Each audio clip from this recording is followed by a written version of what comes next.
بسم اللہ الرحمن الرحیم۔ السلام علیکم ورحمۃ اللہ وبرکاتہ۔ جی ناظرین، کیا حال ہے؟ ٹھیک ہے، خیریت ہے؟ مزاج گرامی کیسے ہیں؟ امید کرتا ہوں سب خیر وافیت سے ہوں گے، اور دعا کرتا ہوں کہ اللہ پاک آپ کو خوشیوں بھری زندگی سے نوازے، آپ کے ماتھے پہ کبھی غم کا شکن نہ آئے، آپ کے ہونٹ ہمیشہ تبسم اور مسکراہٹیں بکھیرتے رہیں۔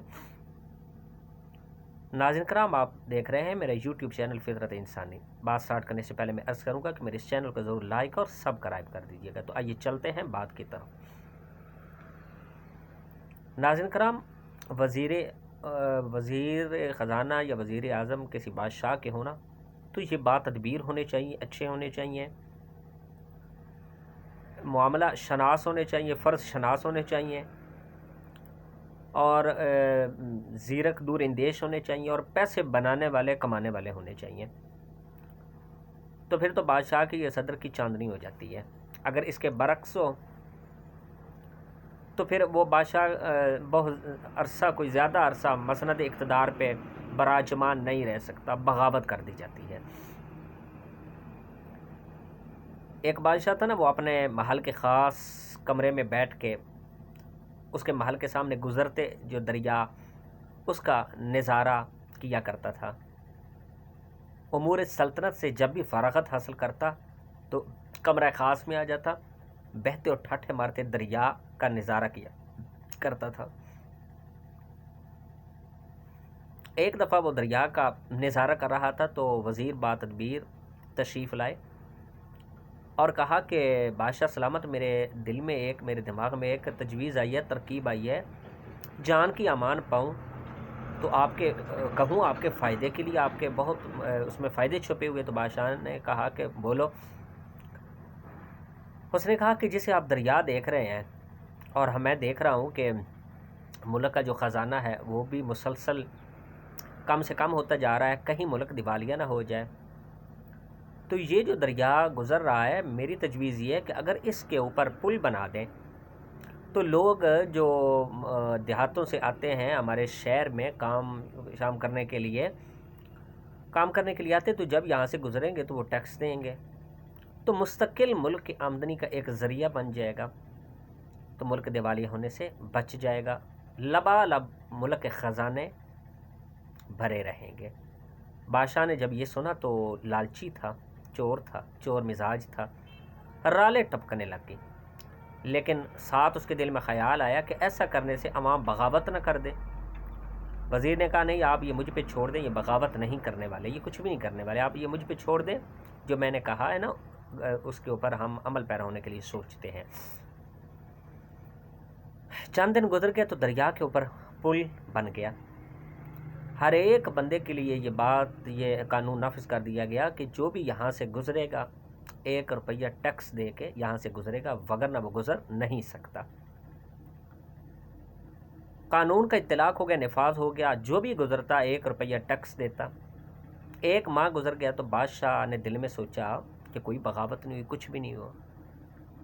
وزیر کی توجہ دلائی تو وزیر نے کہا کہ جی بالکل کچھ بھی نہیں ہوا، تو کیوں نہ جو ہے نا، اور لالچ میں جاتے ہیں، لالچی تو تھے، انہوں نے کہا کہ کیوں نہ 1 روپیہ اور بڑھا دیں، 1 روپیہ تو کوئی بات نہیں بن رہی، فائدہ ہے ہمارا، فائدہ تو ہمارا ہے۔ 1 روپیہ اور بڑھا دیا گیا۔ اب جو بھی گزرتا 2 روپے ٹیکس دے کے دریا کا پل عبور کر سکتا تھا۔ خزانوں میں آمدنیاں شروع ہو گئیں، لبالب خزانے چند دنوں میں جو ہے نا بھرنے شروع ہو گئے۔ تیسرے مہینہ آ گیا، تیسرے مہینے سوچا کہ یہ تو ٹس سے مس ہی نہیں ہوئے، ہم کیوں نہ جو ہے نا اس کا مزید ٹیکس بڑھا دیں۔ وزراء سے مشاورت ہوئی، وزیر اعظم نے کہا کہ بالکل عمل پیرا ہونا چاہیے، تو مشاورت کے بعد قانون نافذ کر دیا گیا کہ 3 روپے ٹیکس اور کر دیں۔ بادشاہ نے جب ٹیکس کا نفاذ کر دیا کہ 3 روپے ٹیکس ہو گیا، جو بھی گزرے گا ٹیکس 3 روپیہ ادا کر کے جائے گا، تو بادشاہ ایک طرف سے تو بہت زیادہ خوش تھا، لیکن اب کی بار وہ کچھ رنجیدہ تھا، افسردہ سا تھا کہ کیا بنے گا، اب کچھ ہوگا، اب کچھ نہ کچھ ہوگا، ضرور ہوگا، بغاوت کر دے گی، اور میرا یہ جو خواب خرگوش کے مزے ہیں یہ چند دن کے مہمان رہ گئے، میری یہ فیسلٹیز، مجھ پہ یہ مہربانیاں، میری یہ خوشیاں، یہ میری بادشاہت، میری سلطنت، یہ چند دن کی مہمان رہ گئی ہے۔ 3 پہ ٹیکس ہو گیا لیکن کچھ بھی نہیں ہوا، کوئی بغاوت نہیں ہوئی، کوئی ریاکشن عوام کی طرف سے، کوئی رد عمل سامنے نہیں آیا۔ بادشاہ بہت زیادہ خوش، وزیر بھی خوش، چلتے جا رہے ہیں۔ تو بادشاہ نے کہا کہ اب کیا کیا جائے؟ بادشاہ کے دل میں خیال آیا کہ 4 پہ کر دیتے ہیں۔ جب 4 کی بات ہوئی تو وزیر نے کہا کہ ابھی نہیں، اکٹھا 5 کریں گے، 5 روپے ٹیکس کریں گے۔ تو وزیر نے کہا کہ ابھی رکے، ایک دفعہ دیکھ لیتے ہیں کہ کیا بنتا ہے۔ جب 4 پہ ٹیکس لگ گیا نا، تو وہ چونکہ بہت دفعہ آزما چکے تھے، وہ وزیر جو تھا وہ بھی کچھ دکھانا شاید چاہتا تھا عوام کو۔ اس نے کہا 5 کرنے سے پہلے 1 حربہ آزما لیتے ہیں، دیکھ لیتے ہیں کیا بنتا ہے۔ اس نے پل کے اوپر سے گزرنے والے اور 3 روپے دینے والوں کے اوپر ایک اور قانون بھی نافذ کر دیا کہ 4 پے دیں گے اور 4 جوتے بھی انہیں مارے جائیں گے۔ 4 انہیں جو بھی گزرے گا 4 پے ادا کرے گا اور 4 جوتے مارے جائیں گے۔ قانون کا اطلاق ہو گیا، قانون کا نفاذ ہو گیا۔ جو بھی پل سے گزرتا، لوگوں کی لائنیں لگی ہوئی ہیں، وہ اس طرح رکوع کی شکل میں ہے۔ جو سپاہی تھے، اہلکار تھے، وہ تعینات کر دیے گئے، ان کے ہاتھ میں جوتے ہیں، 4 روپے بھی وصول کر رہے ہیں اور 4 جوتوں سے بھی اچھی خاصی تواضع کر رہے ہیں۔ جب یہ بات ہوئی، یہ سارا تماشا، یہ ساری تقریب سعید دیکھنے کے لیے بادشاہ اپنے خاص سواری کے اوپر جلوہ افروز ہے اور نظارہ دیکھ رہا ہے، تماشا دیکھ رہا ہے۔ شور و غل ہوا، شور شرابہ ہوا تو بادشاہ کا دل لرز گیا۔ فوراً بھیجا اپنے خادم کو کہ جا کے وزیر کو بلا کے لائے۔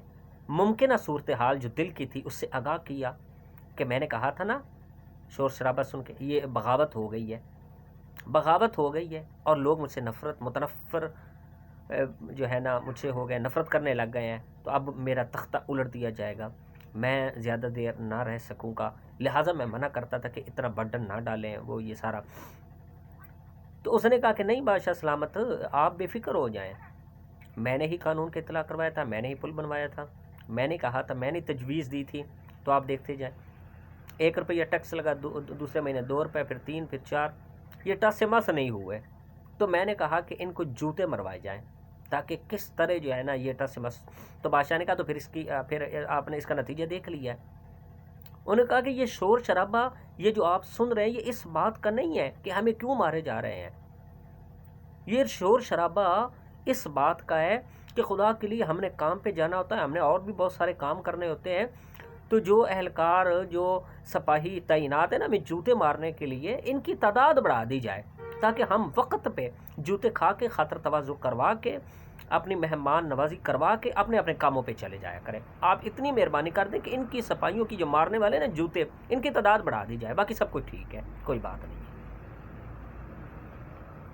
تو بادشاہ ہکا بکا ہو گیا کہ یہ واقعی سر اٹھانے والے نہیں ہیں، یہ ظلم برداشت کر لیتے ہیں، اپنے حق کے لیے آواز نہیں اٹھاتے، ان کبھی بھی اپنے حق کے لیے، ان کی خاموشی بہت پرانی ہے، ظلم دیکھتے رہیں گے، حق کے لیے کبھی آواز نہیں اٹھائیں گے۔ جو آواز اٹھاتا اس کو اٹھا دیں گے، وہ اٹھا لیا جائے گا، جو حق کے لیے آواز ہی اٹھاتا ہے، اس کی زبان پہ مہرے لگا دیں گے، اس کا منہ سی دیں گے۔ تو یہ ٹس مس نہیں ہونے والے۔ خبردار کہ جس نے اس میرے واقعے سے ناظرین کرام آج کے حالات سے مماثلت کوئی کر رہا ہو یا مشابہت، نہیں نہیں نہیں نہیں، بالکل ٹھیک جا رہا ہے۔ آج کے حالات سے کتنی اللہ کی رونقیں، کتنی مہربانیاں ہیں، ہم عوام کتنے خوش ہیں اپنے برسر اقتدار لوگوں کے اوپر، کتنی ان کی نوازشات ہیں ہم پہ، کتنی عنایات ہیں، کتنی ان کی کرم نوازیاں ہیں۔ ان کو رات کو چین نہیں آتی، وہ 1 روپیہ کو بڑھاتے ہیں تو ان کو تو بیچاروں کو جو ہے نا ان کو نیند نہیں آتی، ان کا چین اڑے، قرار ان کے اڑے ہوئے، وہ روتے روتے ساری رات گزار دیتے ہیں۔ وہ تو بہت اپسیٹ ہے، بہت فکر مند ہیں ہمارے لیے۔ خبردار کہ جس نے آج کے حالات سے میری اس بات کو مماثلت اس کے آج کے حالات سے کیا ہو یا تشبیہ دی ہو، نہیں نہیں نہیں، ایسی بات نہیں ہے۔ ہم پہ اللہ کا بڑا کرم ہے، ہمیں کوئی ضرورت نہیں ہے، ہم کیوں کریں، ہمیں کیا ضرورت ہے۔ اتنا اچھا تو چل رہا ہے بھائی، اتنے اچھے جو برسر اقتدار ہیں پھر ہمیں کبھی ملیں گے؟ کبھی بھی نہیں ملیں گے۔ اللہ ان کی زندگیاں دراز کرے، اللہ ان کو اس طرح کے اور جو ہے نا عوام کی طرف سے عوام کے اوپر نیکیاں کر کے، عوام کے اوپر مہربانیاں کر کے اپنے نامہ اعمال میں اور مزید نیکیوں کا اضافہ کرنے کی توفیق دے۔ تو میری اس بات سے، آج کے حالات سے آپ نے کوئی مشابہت نہیں، نہ ہی مشابہت رکھتی ہے، نہ ہی کوئی مماثلت رکھتی ہے، نہ ہی کوئی مطابقت رکھتی ہے میری یہ بات آج کے حالات سے۔ لہٰذا ہمیں کوئی ضرورت نہیں، وقت پہ سویا کریں، وقت پہ کھایا کریں۔ حکومت ہم کو ہر مہینے لاکھ ہر شہری کو دے نہیں دیتی، ہر مسئلے حل ہو نہیں رہے ہمارے، کیا ضرورت ہے ہمیں؟ السلام علیکم۔